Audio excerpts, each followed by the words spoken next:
The Tim Heale Podcasts. Ordinary people's extraordinary stories. Welcome to the Tim Heale Podcast. In this episode, I'm going to have a chat with Kim. Kim's going to tell us all about her life. So, Kim, if you could tell us where and when you were born, if you could describe what it was like where you grew up, the schools you went to, and the education that you received. So, Kim, over to you. Thank you so much, Tim. Thanks for having me. I've been looking forward to connecting with you. So I grew up in Michigan, in the United States. It's in the north, the great white north of the U.S., where we have 4 seasons. And one of them is really long. Our winters seem to be way too long with the snow. But I grew up, I have 2 older brothers. We're all about 12 months apart, the 3 of us each. And so my parents were very busy for a period of time there. And so I am the youngest and the only girl, which is the perfect place to be in any family. So I've always known that I'm in a good spot, and that's where I am. I take full advantage of it. And I guess your brothers looked after you quite well, did they? Yeah. Well, my brothers made me tough, I think. I played sports in school. I played basketball, volleyball, and softball all the way through high school. And then I coached for a lot of years. And so I think they made me kind of a tomboy, but it was good. It was fun. Yeah. It was fun. So yes. And then school, I went to Catholic school for a short time. Our church was blown away by a tornado.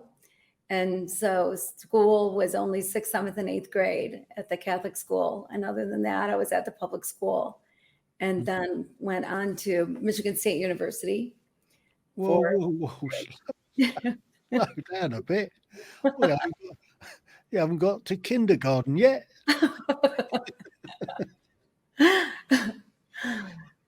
So what was your kindergarten like? Can you remember much of that? Yeah, well, the thing that I remember the most about kindergarten is Mrs. Minch was my teacher. And if you got in trouble, she would take the chalk and draw a circle on the chalkboard. And you had to put your nose in the circle until she told you could sit down again. And that wasn't fun. It wasn't fun. That sounds like pretty harsh discipline to me for a kindergarten type. Yes, no kidding. I know, it wasn't a good time. Yeah, I got in trouble mostly for talking, believe it or not, of all things in the world. So, yeah. I think lots of girls have that trouble. I think they can. Yes, for sure. So once you got your nose off the chalkboard, did you move up to elementary school slightly better disciplined? I think so. I learned that I didn't want my nose ever on the chalkboard again. And so I certainly tried to behave in school. I didn't get in a lot of trouble. I always had a lot of friends, which is good. And dogs. We had big dog group, big Great Dane, and bigger than me. And so we'd go for a walk. We'd go for a walk, and he would take me for a walk. I wasn't the walker. I was the walking. So elementary school then. So how did you get on elementary? Let's just have a look how you got to school. You said that you're in you got 4 seasons. The winter's the longest. Did you go to school on skis? There were times that I certainly could have. And I did walk to school, and we would walk home for lunch every day. And we weren't that close. So I don't remember how much time we had for lunch, but apparently plenty, because we walked home and ate and walked back again. And I was always jealous of the kids that lived too far away to walk home for lunch, because they got to bring their lunch in a paper bag and sit on the gym floor and eat. And for some reason that sounded so enticing to me. But I had to go home and eat probably a hot meal that my mom made. It wasn't near as good as peanut butter and jelly on a gym floor would have been. Fair enough. So you didn't manage to ski to school. I mean, I've seen kids ski to school in Norway and Sweden. I mean, we were a big part watching them ski past going on to the way to school. So it wasn't that sort of, you didn't get that opportunity to do that sort of skiing. Did you ski? I've skied one time. I've cross country skied a bunch of times, but downhill skied, I skied one time. I think I was in 7th grade, around 11, 12 years old, probably. And I never got off the bunny hill. So and that is the extent of my ski abilities, unfortunately. Right. And in fact, I always thought I should take up a winter sport, something that I enjoy doing out in the snow. And then maybe I would look forward to winter, but I never have. So I still have to come up with one. Yeah, so I used to be a Nordic ski instructor. So I used to teach Nordic, but my heart lies with telemark. And so I've competed in telemark competitions and stuff like that. Wow. Well, so now I know who to go to learn how to ski. Yeah, I'll give you a few lessons. All right. Well, good. I'll look forward to it. So elementary school. So how'd you get on there? Was it a continuation of your kindergarten? Well, yeah. Different school altogether? Nope. The same school, stayed at the same school. And recess was my favorite part of the day, and gym class. And I was a good student. My parents had high expectations for us. We weren't allowed to get a C. We could only get, I don't know what other people's grading systems are like, but A's and B's are above average. And so we had to get always A's and B's. We weren't ever allowed to get a C. And but I really enjoyed recess. That was a good time. We're playing on the equipment outside. That was fun. So what would happen if you did get a C? Well, I got a C one time in all of my years of school. And I was in 5th grade. So I was 10 probably. And I got a C in reading.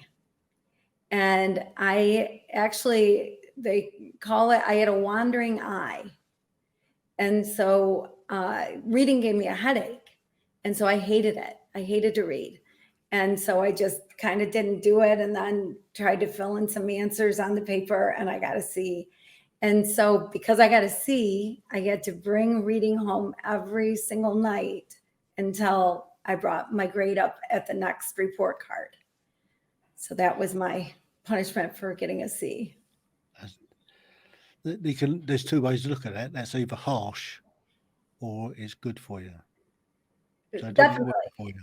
Right. Definitely good for me, for sure. I did have eye surgery at the end of that year. So I think at the end, my parents ended up feeling bad, realizing that the reason I got the C was the horrible headaches. And then I had surgery and I was okay again. But so, sometimes it's fun though, Tim. It's kind of fun when you can hold something over your parents' head, make them feel a little guilty about that. You can say, Mom, can I stay up till 10? No, you can't. Well, remember my eye? And then, well, of course you can stay up till 10. Yeah, my brothers are staying up late. Yeah. Obviously used that one once or twice, I'm sure. That's right. Of course. So you got your eye sorted out, and obviously your reading did improve after that. Yes. And that's the last time you got a C. Mm-hmm. So moving on then, so was this the Catholic school, or was No. that when you went up to junior high? Yeah, I went off to junior high for the Catholic school. So that was before the Catholic school. And were you Catholic? Yes, I was raised Catholic. Yeah. All right. So you know the old spectacles, testicles, wallet, and watch job. Exactly. I know exactly how. All the time. Yeah. Of course. And how many times do you have to go to confession? We had to go to confession once a month. And I never knew what to confess. Because the priest, because we went to mass every morning. And and the priest obviously knew who was sitting in the confessional. It wasn't like it was a secret. And I thought for sure if I told what I was really doing, somehow it would get back to Sister Mary Lewis and I would be toast. I would be in so much trouble. So I did not. So I would say things like, my mom asked me to empty the dishwasher. And at first I said no. That was my big sin every time. And how many Hail Marys did that get you? 5 Hail Marys and a couple Our Fathers. I wanted to, though, sometime have something juicy. Like when I knew it was going to be my last confession with him, the end of 8th grade, before going to high school, I thought, man, I got to come up with something really good. But I didn't. I chickened out. So you had nuns there as well then. What were they like?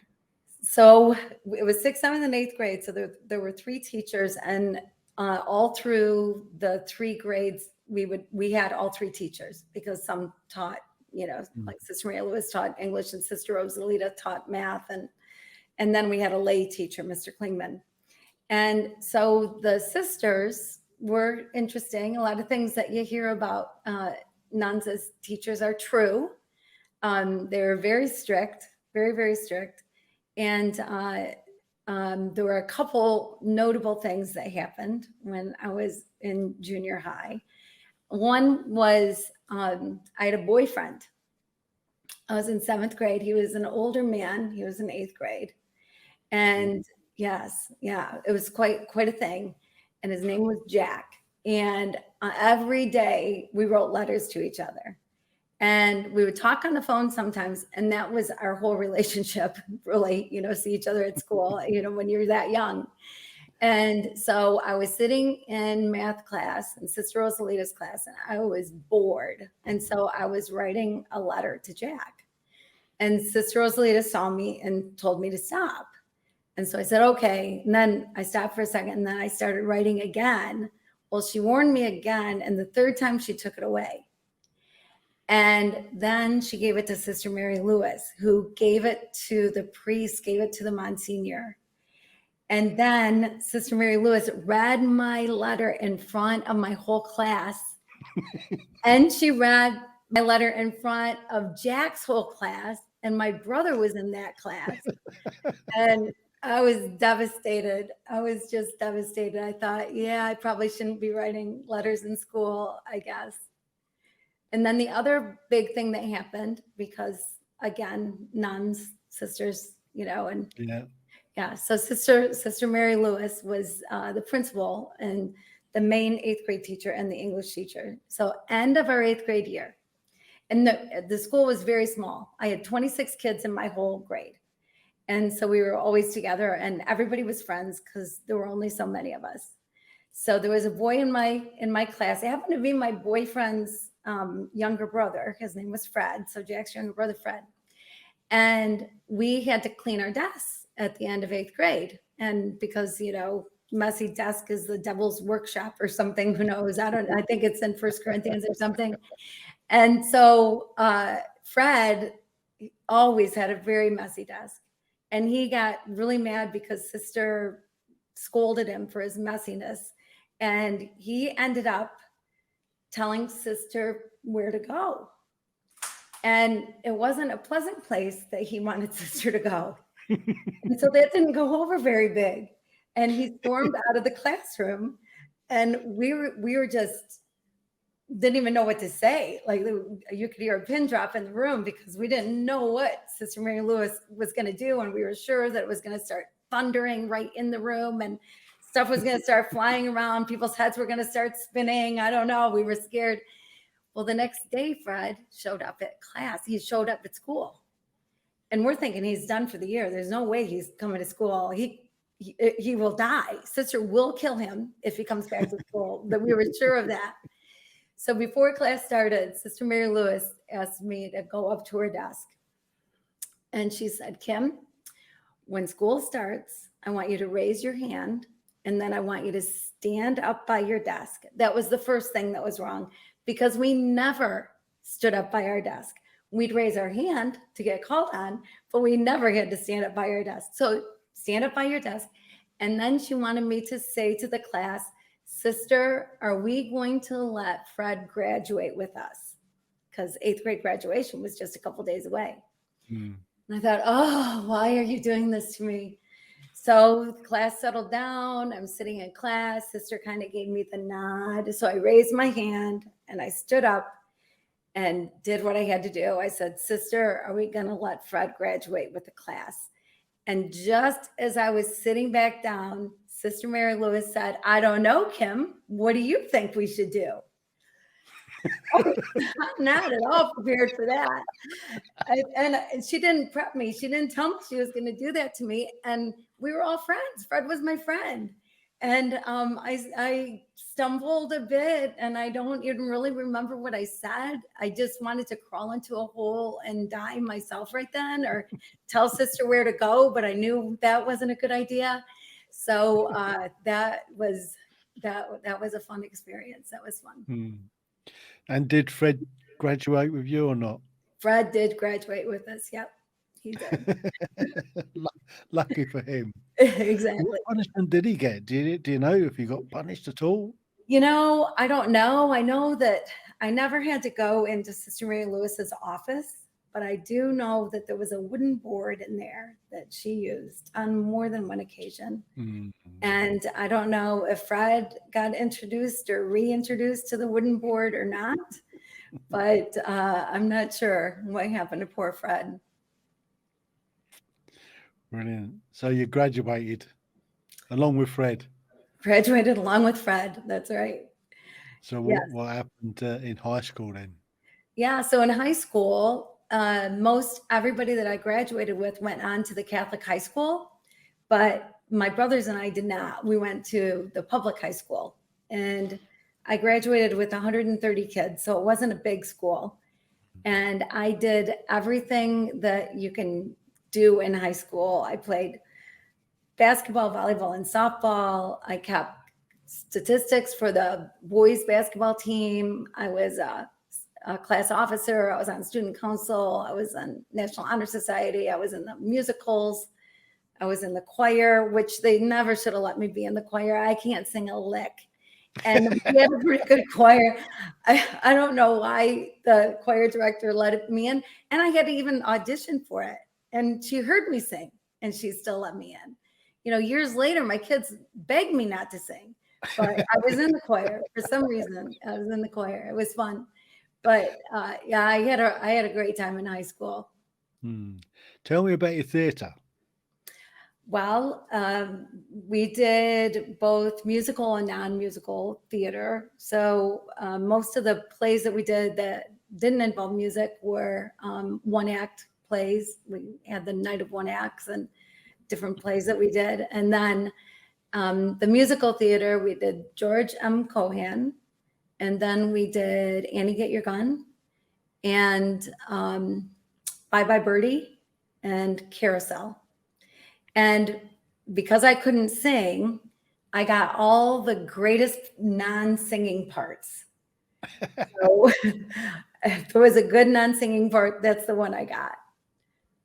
Brilliant. So you didn't have to sing, but you got a better part. I did. I always got great parts. Well, obviously you didn't get Annie because you couldn't sing, but I wasn't ever lead, but I was always, sort of comic relief or whatever. I like in Carousel, I was a Carousel owner because she never had to sing. I was Birdie's mom in Bye Bye Birdie. That was a really fun part to play. I was Sylvia Porter Potter in Annie Get Your Gun. I don't know. Anyway, so it was fun. It was, yeah. So on the sports teams then, was that just at school level, or did you take on other schools? Did you take on a Catholic school and beat them? I wish I could say we took on a Catholic school and beat them, but the Catholic school was pretty darn good, and they were bigger than we were. But yeah, we were in a league. We played all the the schools of our size basically that were in the area, and then there was a state tournament too. So districts and regionals, and whatever. And I was never on a team that was good enough to make it past districts or to win our conference even. But we did okay. We were, usually over 50% wins in a season. So we did all right. That's better than being at the bottom of the table, I guess. Yeah. Well, it's interesting. You can't tell from where you're seated, but I am all of 5'1 3/4 inches tall. And in high heels. well, in high heels, I can get a little past 5'3", I think. So for sports, it's kind of nice to have some height. But so I was the point guard in basketball and the setter in volleyball, and I played second base. And so they put me in places that I didn't have to be tall. That's kind of them. It was very kind of them, for sure. So moving on then. So when did you graduate high school? What year? Yeah, when? Super fine 79 is when I graduated. Yes. Yeah. And did you go on to college after that, or? I did, but I was going to be the first woman president. That was my plan of the United States. Right. And so when I was in high school, that was my plan. And I had my life laid out before me. I knew exactly where I was going to go to school, what I was going to do next. I was going to page in the Senate, the things that I was going to do, steps I was going to take to get there. And I was never going to get married and never have kids because that would just interfere with my plans. And then the very end, a couple weeks before high school graduation, this tall, dark, handsome man walked into the room. And I fell head over heels in love with him. And 10 days after we met, I asked him if he'd marry me. And he said yes. And we got married a little less than a year later. All right. Which is insane, but it worked. It was good.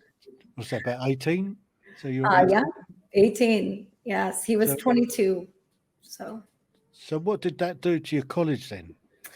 Well, I ended up, I started in college and went to college, and then I stopped going so that he could finish his college, so that I could work and he could finish his college. But I started a business right out of high school, and it did well. And so I never returned to college because then I just started businesses and ran businesses, and that was my life. So what was the first business you run out of school then?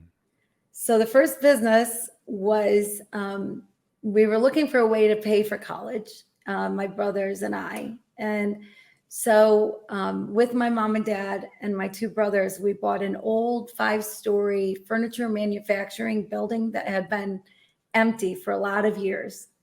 And we leased space. So we had a lot of tenants for warehousing, some light manufacturing, some office space, and it did well. And so we bought another one and another one and another one, and it grew and grew. And a couple of years later, there was a 9-hole golf course for sale. I bought that and turned it into 18, and then built some buildings. And so it was an event facility. So a lot of weddings and golf outings and things happening there. And I don't know, we bought a grocery store in St. Croix in the Virgin Islands at one point. That was fun. So just kind of different things throughout the years. All right. So you're what they call an entrepreneur then. That's right. You've got a knack for this sort of thing. Yes, I guess so. So you ended up being a property magnate. Yes. Yeah. Yep. Yeah. The property business was great. It was great. And we ended up selling most of the buildings right before the crash that we had here in 2008. So we did. Was a bit of good business sense then. Yeah. We got lucky, I think, on that one. So it was good. So your husband then, What did he major in? If you was funding him through his university college? Yeah, electronics was his thing. So he was just a whiz could fix anything, and had great understanding for electronics, and so he started that career, and then we needed a superintendent, a groundskeeper for the golf course. So I made him quit that job and become a groundskeeper. Poor guy. So, but he was. Did you pay him well for it? He did okay. He did okay. But I was the general manager, so I was his boss. And but I wasn't bossy most of the time, I don't think. Well, being 5'2", 5'3", not bossy. Come on, I've met some height challenged young ladies, and they all seem to be a little bit bossy at that height. Well, okay, I might have been a little bossy. I guess I got to own that. But yes, yeah. So but he was great. He was great at what he did. He learned it, and the golf course always looked beautiful. So he did a good job. So he was a good greenskeeper. He was a good greenskeeper, yeah. And I started coaching too right out of high school. And he thought if he wanted to spend any time with me, he better learn how to be in the gym. So he became my assistant coach after a couple of years. And so, yeah, so I was his boss, and then he was my assistant coach, and this 6'3" kind man did the things I like to do. Somebody to look up to then. I so looked up to him. So what were you coaching? I coached basketball for about 25 years, and I coached volleyball for 17 years at high school level. Yeah. Yeah. So, well, did you go into school for that, or was it an after school club? No, it wasn't a club. It was the high school team. So we competed on the state level, and of my 17 years of coaching volleyball, all but one, we were ranked in the top 10 teams in the state. So I'm bossy, and I like to win. So I make sure the girls worked hard so that we could win the games. Yeah, that was just the girls' teams, was it? As a girls' team, yep. I did 2 years of boys volleyball. Boys volleyball is popular in some areas of the country, but not so much in Michigan where I am. And so they started a program, and it lasted for 2 years, and never came back again. So and then they mugged you off, but the girls carried on. Girls carried on. Yep. Yeah. I guess the guys were playing football, were they? And right. Basketball and baseball and soccer, whatever sports. Right. Yeah. Yeah. So where are we going now? So you did that. You're a bit of an entrepreneur. You managed to get out at the right time. So what happened after you got rid of all your businesses then? Is that when you started coaching, or was you coaching at that time as well? Oh, yeah, no, I was coaching and running businesses and having children and, volunteering for a couple other things. And because I like to stay busy, bossy, busy, and I like to win, all those things, I guess. So, yeah, a couple of years into our marriage, I had our first child. Mm-hmm. And when she was 4.5 years old, I had our fourth child. So they were all in a row. And then we adopted a son from the Dominican Republic. So I have 4 sons and a daughter. And the daughter was more work than all 4 sons combined. Anybody like that, girls? Anybody who has more than one daughter, I'm so sorry. I'm so sorry. Boys were so much easier. So they've been grown up, and where did this lead you? Where are you now? happened over the last few years? Well, so a few years ago, I was diagnosed with breast cancer.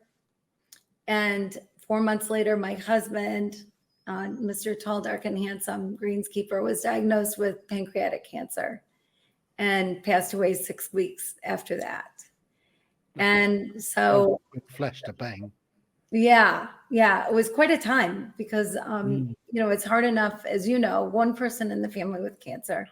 So to have both of us at the same time was crazy. And then his diagnosis and prognosis, of course, was much worse than mine because I'm still here to tell about it. Yeah. And so I wrote a book, actually. I started writing because I went to the bookstore and everything was either very depressing or very medical. And I thought, I just want to know what I'm going to go through. I want to know what it feels like. I want to know if there's choices to make. I want to know whatever. And so I started writing as a way to kind of update family and friends, but it was much more than that. And that became my first book. Cry Until You Laugh is the name of that book. And I learned a lot. I learned a lot about cancer, a lot about life with cancer, a lot about caretaking and care receiving and whatever. And it was an interesting time for sure. So Tall, Dark, and Handsome lasted 6 weeks from diagnosis to it all going P-tong then. And you were obviously, were you in treatment at that time? Had your treatment started? I mean, 4 months in, I guess your treatment would have been right in the middle of it. Yeah. I still had some things to go through after he passed away. But the majority or a lot of what I had to go through, I was through. I just had to go through a few more things. Yeah. But I don't know. But it was nothing compared to what he went through. Yeah. Was it a tough time? I mean, obviously pancreatic cancer is one of the killers, and it's a fairly swift killer as well from being diagnosed to die in 6 weeks. Was it a really tough 6 weeks for him? We actually had a really, really great 6 weeks. Our prayer from the beginning, because we know what that diagnosis means, is that, either take it away, like heal like the blind and the deaf and the lame, or heaven sounds like a pretty cool place, but don't let him suffer. We just didn't want him to suffer. And we had great care, great hospice care, wonderful people. And he did not suffer until the very, very, very end. He woke up on a Sunday morning and was painful. And I called the hospice nurse and she came right over and started making phone calls to get a hospital bed and whatever, because we were just home and everything was fine until then, or, as fine as it could be until then. Yeah. And, but then he wasn't sitting on the edge of the bed and just kind of rocking because he was in so much pain, and I was holding him from behind so he wouldn't fall off the bed, and could tell that he was absolutely miserable. So I just whispered in his ear and I said, "Baby, just go." And he took his last breath, and it was that quick. It was just like that. Yeah. That's tough. Yeah. I mean, you've been through it, you know how tough it is. Yeah. Yes. Yeah. For me, it was the second time it came back. It came back. She had non-Hodgkin's high-grade lymphoma, and it came back a second time, but it was more aggressive the second time. And what they'd done was they were going to do a stem cell transplant on her. So they'd taken her stem cell, which effectively killed her immune system. But what they hadn't realised that the cancer had got to her brain, and that's the probably bit that finished her off. Mm. The last week she was in intensive care. It was horrible to watch unfold, and we were there when she died. So from that perspective, yeah, it was a difficult time. Yeah, yeah, Certainly don't want to go through it again. yeah, yeah. It's it teaches you a lot, though, right? Yeah. One of the things that I learned is that that I should have learned years ago, but really learned through that whole thing was there are some things in life you just don't get to choose. You have no choice over. Like I wouldn't have chosen my husband to have cancer, or to have cancer myself. You wouldn't have No. chosen for your wife to have cancer, of course, or choose to lose her when you did. And I wouldn't have chosen that for anything. But there are things that I do get to choose. So like how I'm going to live and to be happy and to enjoy life and embrace the life that I have.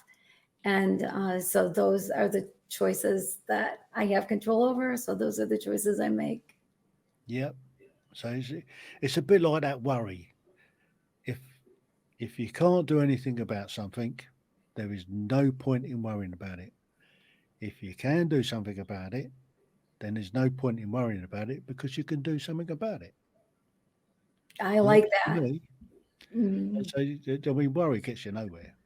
No, it doesn't. It doesn't, except, on the road to a stomach ulcer or something, probably. Yeah. So there's no point in worrying about anything.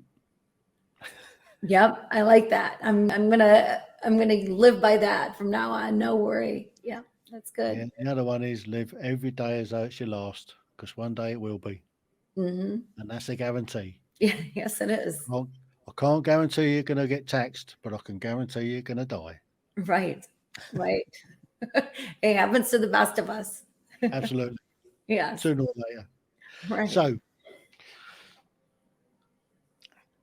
what did you do after he passed on? And obviously, you're still going through your treatment. Right. Yeah. So I got through the rest of my treatment, and then it's this whole new life, right? Like, I planned on being the old couple in our 90s sitting on rockers on a porch drinking lemonade. And so, that was obviously not going to be happening. So I did what I think every other woman who's 47 years old when she loses her husband does. I went to Haiti, which may or may not be what other people do, but that's what I decided to do. So I went to Haiti, the poorest country in the Western Hemisphere, and I went to work. I did nonprofit work in Haiti, and yeah, and I also, the other thing that I did is really question the true meaning of love. I wasn't sure what love meant anymore, and if I was really doing it right, and so I decided I'd dedicate a year to figuring it out. So I did. Where were the kids at this stage? My kids, yeah, they were all grown. They were all in their 20s when my husband passed away. They were all in their 20s, and a couple of them had kids already. And so we had grandchildren. And yeah, my youngest, Noah, his name is, he changed his path because of what happened with my husband. He was going to do something in medicine. He was doing his undergrad at the time, and he ended up wanting to get his PhD instead, and he's a cancer researcher now, Dr. Noah. So it's kind of cool because we need researchers. Absolutely. Mm-hmm. So, tell me about what you did in Haiti. What the course was, or what the non-profit organization, what work you were doing there. Yeah, so it's a partnering organization.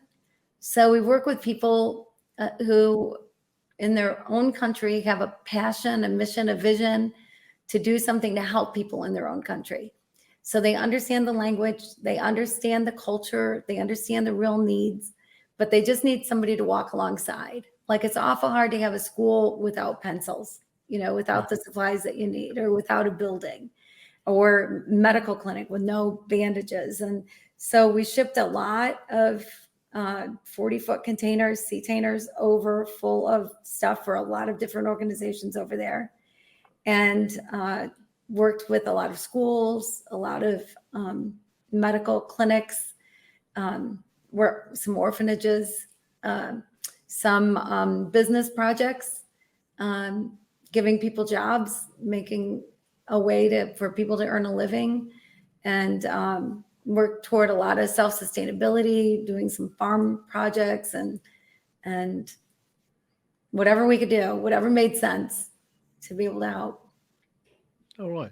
So who actually set this up? Was it already set up, or is it something you set up and just joined?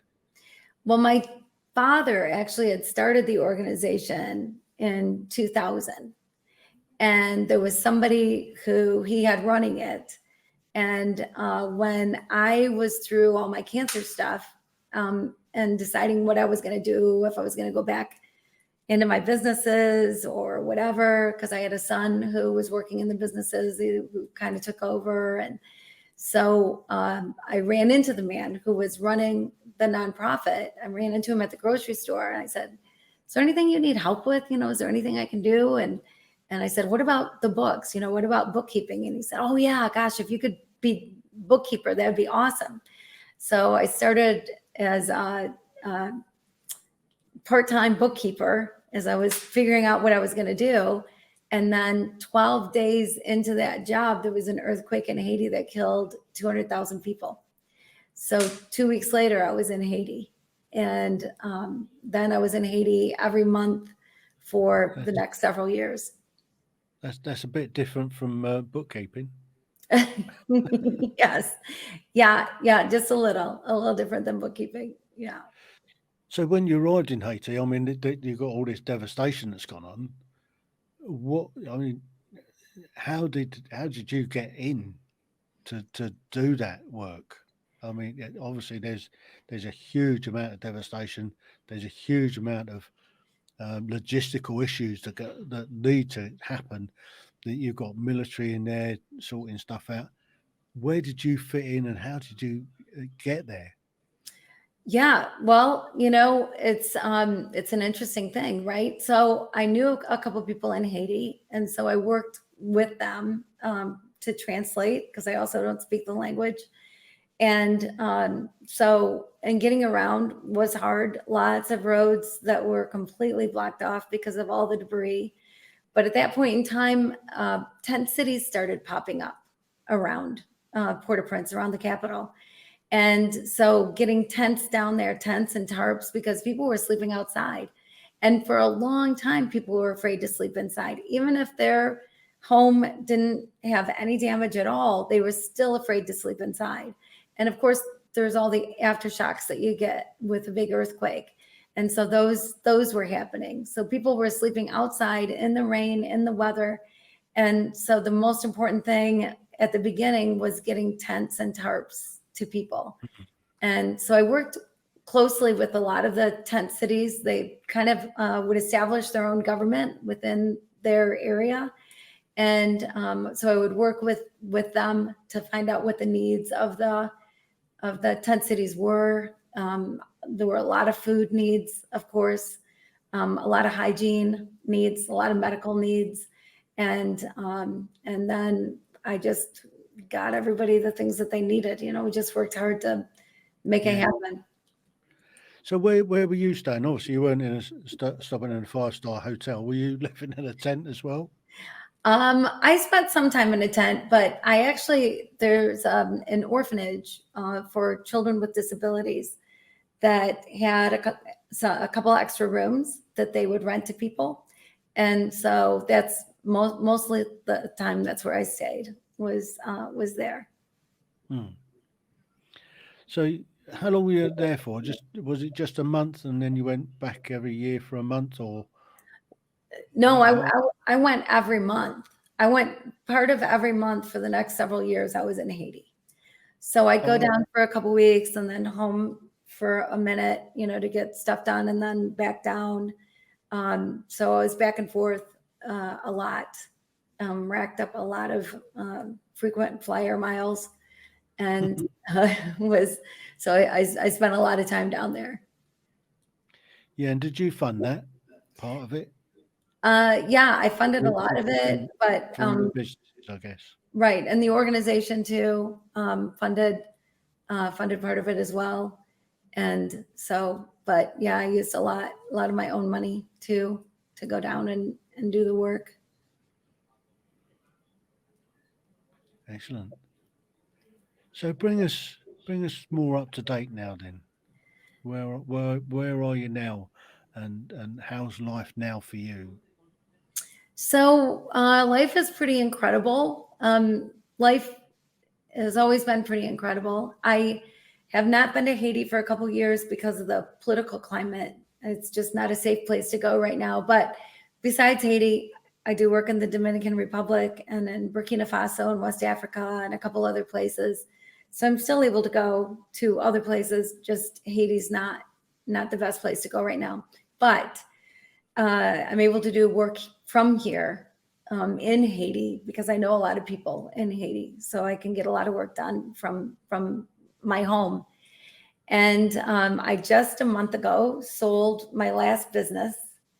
And so I had a book that came out in December, and the book is going a little crazy, which I think is good.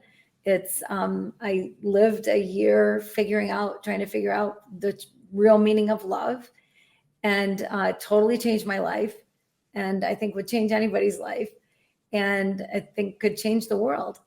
And had some crazy experiences along the way. I was chased by a motorcycle gang. I had to sleep outside with the tarantulas and snakes and chupacabras or whatever lurks in the bushes of Haiti.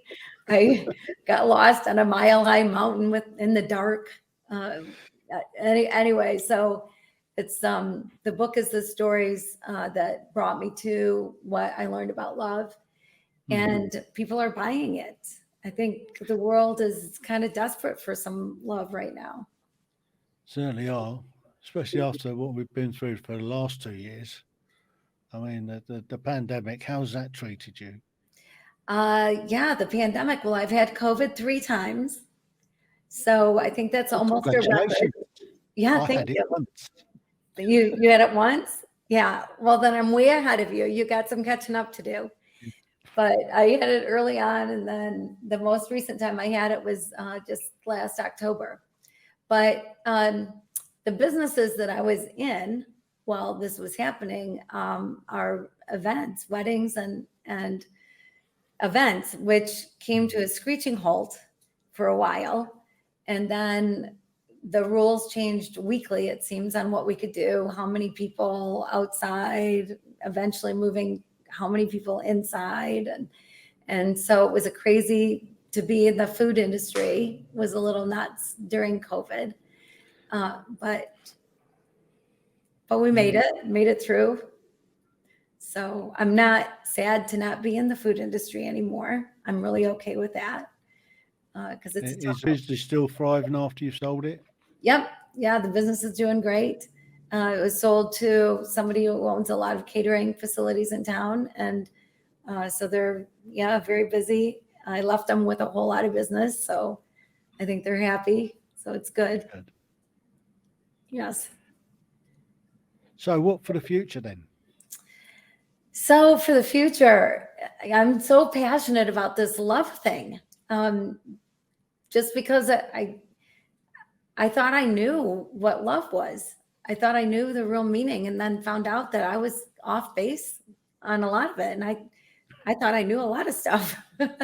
So I'm pretty passionate about it, because I just know that if people knew how to love the right way, knew what love really was, then like in our country, we could have Republicans and Democrats actually sit down and have dinner together without throwing food. Some amazing things could happen if people could just understand. And so that's my right now is that I'm speaking and whatever, interviewing and whatever about my book. So that's my current things happening. I live in a condo, in a high rise in the downtown of my city. And I just, for some reason, bought a house. So now I'm going to have to figure out how to mow the lawn and stuff. I don't know what I was thinking exactly, and shovel snow, but so Well, how many grandchildren have you got? I have 11. There you go. There's your lawn mowing and your snow clearing for you. Tim, you've got to be the smartest person I've ever met. I love this. Such a great answer. That's the point of having grandkids. Yeah. You can educate them on how to put the perfectly cut lawn and how to clear snow from the drive.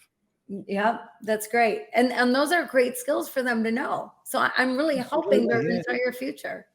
Yeah. And you can always make it a little competition, which one can do it the better.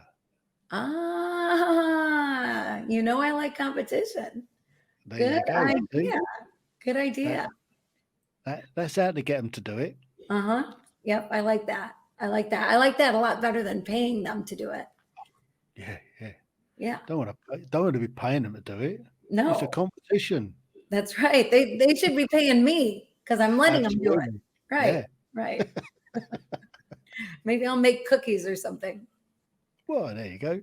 You can always get them into to make the cookies. Yep. Once they've mowed the lawn and cleared the snow. That's right. When they're done with that, they can make some cookies, and then they can enjoy them with you. Yeah. I would let them have some. Sure. Yeah. There you go. It's a Billy bonus. Yeah, that's right. That's right. They'll be thrilled when I tell them all this news. They'll be so happy. I'm sure. Yes. There you go. and if you need some decorating doing, you got sons. That's right. Yeah. No kidding. Get them all around. For a paint party. Yes. Yeah. When I'm out of town. That's it. Yeah. I can come home and it can all be done for me. I like that idea. Make sure they tidy up after them before they leave. Yes, of course. Of course. Leave the house better than you find it. Yes. Absolutely.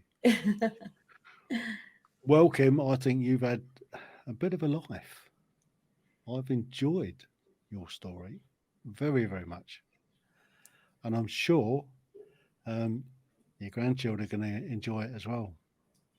Well, thank you very much, Tim. I've enjoyed being with you. You're quite a guy, and this has been a lot of fun. Thank you so much. The Tim Heale Podcasts. Ordinary people's extraordinary stories.